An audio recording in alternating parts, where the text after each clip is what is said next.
Ambassador Zwextal's sensory frills quivered as the human delegation entered the Grand Council chamber. Despite countless briefings, nothing had prepared the Centaurian diplomat for the reality of Earth's representatives. They moved with an almost impossible grace for creatures from a high-gravity death world, their steps deliberately measured and light. "Fascinating, aren't they?" whispered first speaker Renthal, their crystalline form catching the light. "Did you know they're actively suppressing their natural movement patterns?" Zwextal's secondary eyes focused on the human delegation while their primary set remained fixed on Renthal. "Suppressing? How do you mean?" "Watch closely," Renthal's voice crystals chimed softly. "See how Ambassador Thompson keeps their arms close to their body. How they take shorter steps than their leg length would suggest is natural. Every movement is calculated to appear non-threatening." The human delegation took their seats at the circular table, Thompson's dark skin contrasting with the pale blue diplomatic robes that were standard for all species. Despite being nearly twice the mass of most other delegates, the humans somehow managed to make themselves seem smaller, less imposing. But why? Zwextal's confusion created ripples in their bioluminescent patterns. Their world has 1.8 times standard gravity. Their bones are dense enough to sink in our oceans. Every cultural analysis suggests they're apex predators. Why pretend otherwise? The answer came not from Renthal, but from Ambassador Kix, a veteran diplomat from the arthropod convergence. Because they learned something most apex predators never do, the value of making others comfortable.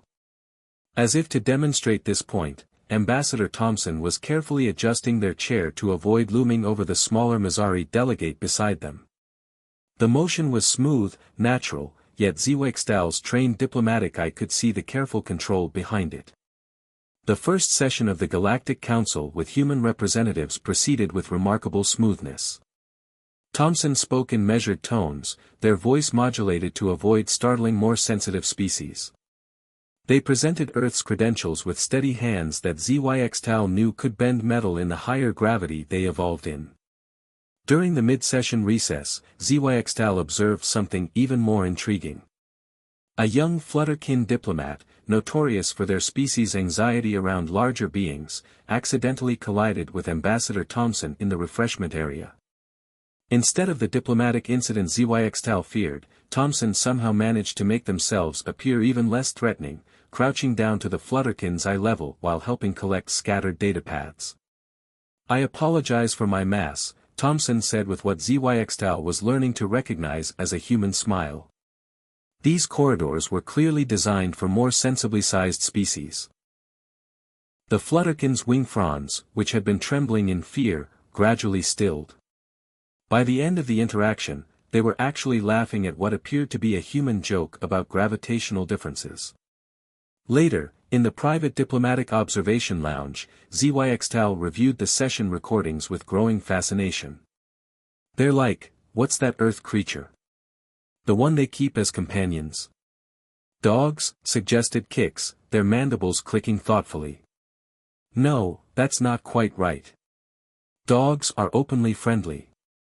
This is more like their cats, powerful predators that choose to be gentle." "But why?" Zwextal pressed. "They could dominate these proceedings.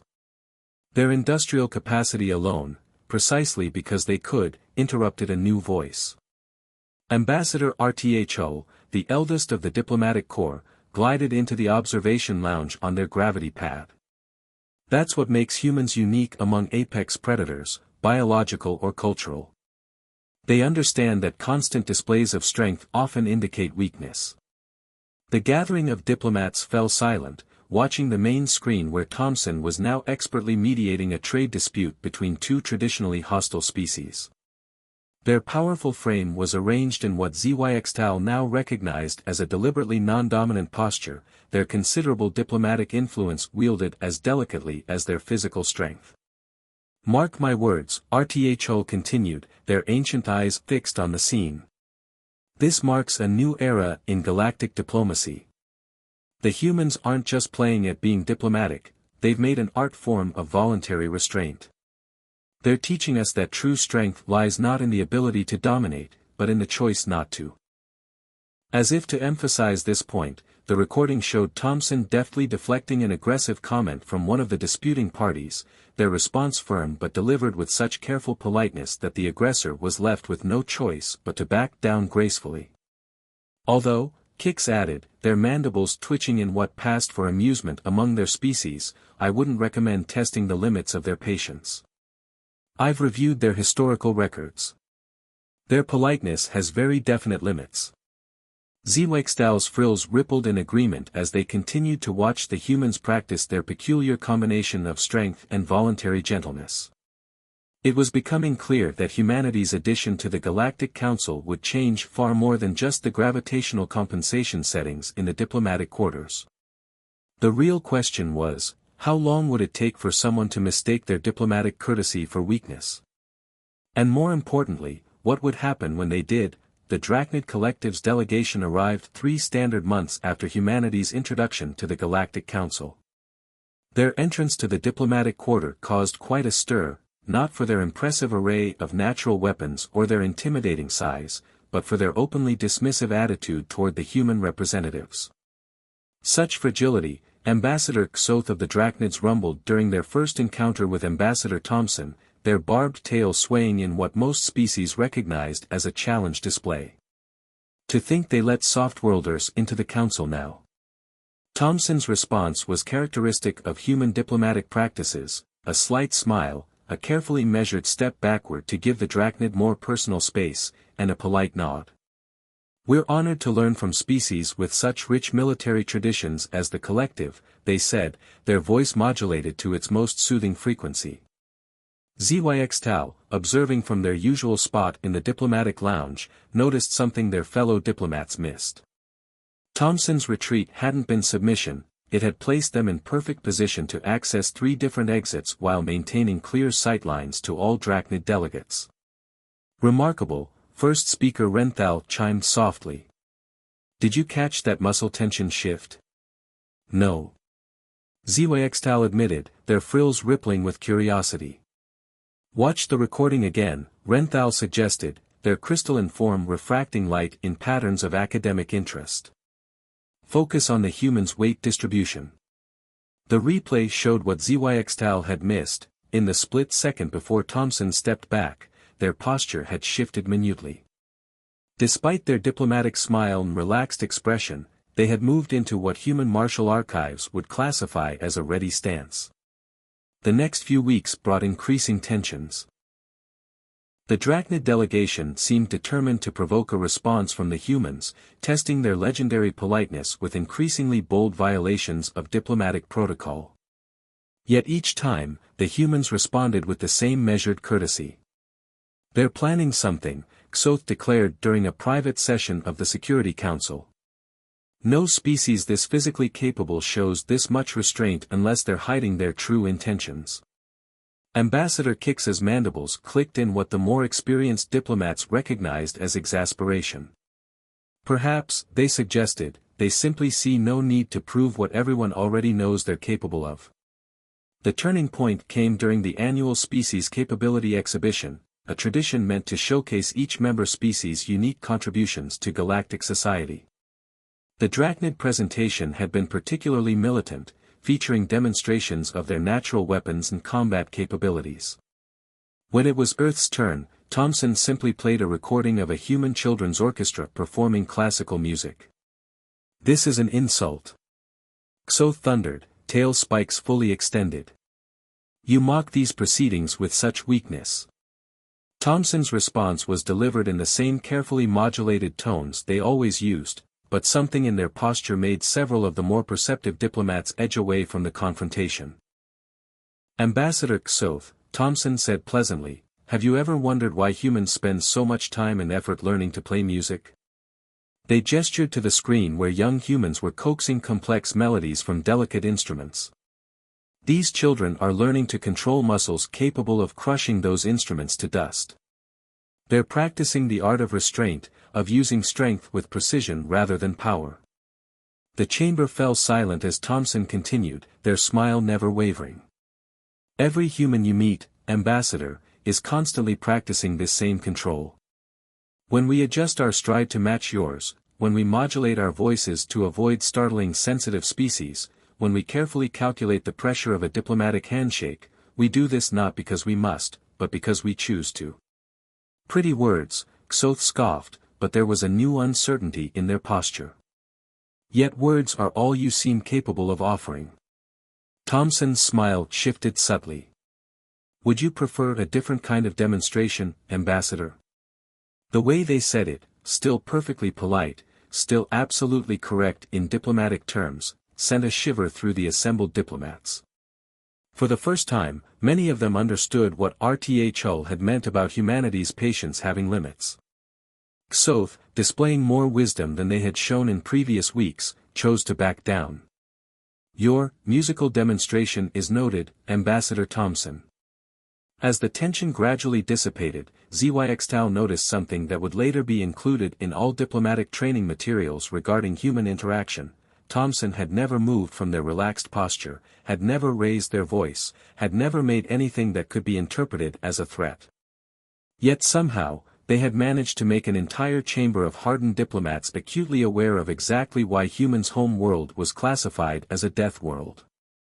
They're teaching us, RTHO observed later, their ancient eyes tracking Thompson's departure from the chamber. Not just about diplomacy, but about power itself. The question is, are we wise enough to learn the lesson before someone forces them to provide a more direct demonstration? ZYXTAL's frills rippled in agreement as they updated their diplomatic observations. Under human diplomatic characteristics, they added a new note: their politeness is not a mask for their strength. Their politeness is their strength. But even they couldn't help wondering, what would it take to make humans stop being polite? They had a feeling the galaxy wasn't quite ready for that answer. The Drachnid Collective's patience ran out 3 days after the species capability exhibition. Their response came not in the diplomatic chambers, but through actions that shattered the careful peace humans had maintained since their arrival. They've attacked one of humanity's research outposts, Kix reported, their mandibles clicking rapidly in distress. A small facility in the Outer Rim.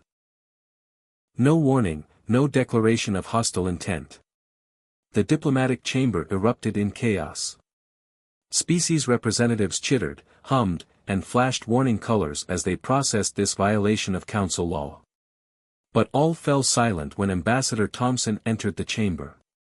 Gone was the careful modulation of movement, the deliberately smaller steps, the consciously reduced presence.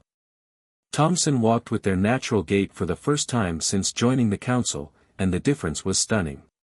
Each step rang against the floor with the weight of their death world origins. Their full height, no longer carefully minimized, cast a shadow that reminded everyone present of humanity's true nature. The Drachnid Collective, Thompson stated, their voice carrying easily without any artificial control, has attacked a civilian research installation. 17 scientists were conducting atmospheric studies. We lost contact 4 hours ago. Xoth rose, tail held high. Perhaps now we'll see what humans are truly capable of, beyond pretty words and children's music. Thompson's smile was nothing like their usual diplomatic expression. Oh, Ambassador Xoth, they said softly, you really shouldn't have said that. The next 12 hours changed galactic politics forever. Humanity's response began not with warships or weapons, but with a simple transmission to the Drachnid fleet occupying the research station. This is your only warning, Thompson's voice echoed through every communication channel. Withdraw immediately. The Drachnid's response was predictably aggressive. They fired on the incoming human vessels, only to discover that what their sensors registered as warships were actually civilian cargo haulers, retrofitted with military-grade shields and piloted by crews who treated the laws of physics more like polite suggestions than absolute rules. Impossible, Xoth whispered, watching the tactical display as human ships performed maneuvers that should have torn them apart. Their acceleration, they're not even using inertial dampeners. Oh, but we are, Thompson corrected, still maintaining that terrible politeness. We just have different definitions of dampened when you grow up in 1.8 standard gravity. The battle, if it could be called that, lasted exactly 17 minutes, 1 minute for each scientist at the research station. When it ended, the Drachnid fleet had been disabled with surgical precision, their weapons systems reduced to scrap while life support remained untouched.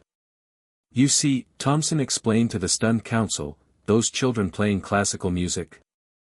They're not just learning restraint. They're learning precision. The ability to apply exactly the right amount of force, no more, no less. Part 5, A New Understanding.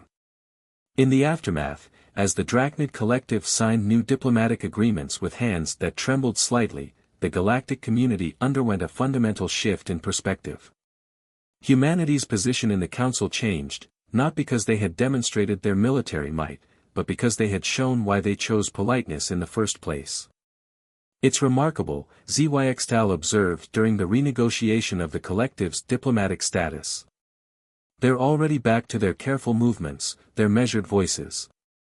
Of course we are, Thompson replied, having overheard with their Deathworlder hearing. Being strong doesn't mean you have to prove it constantly. Real strength is having the power to dominate and choosing not to.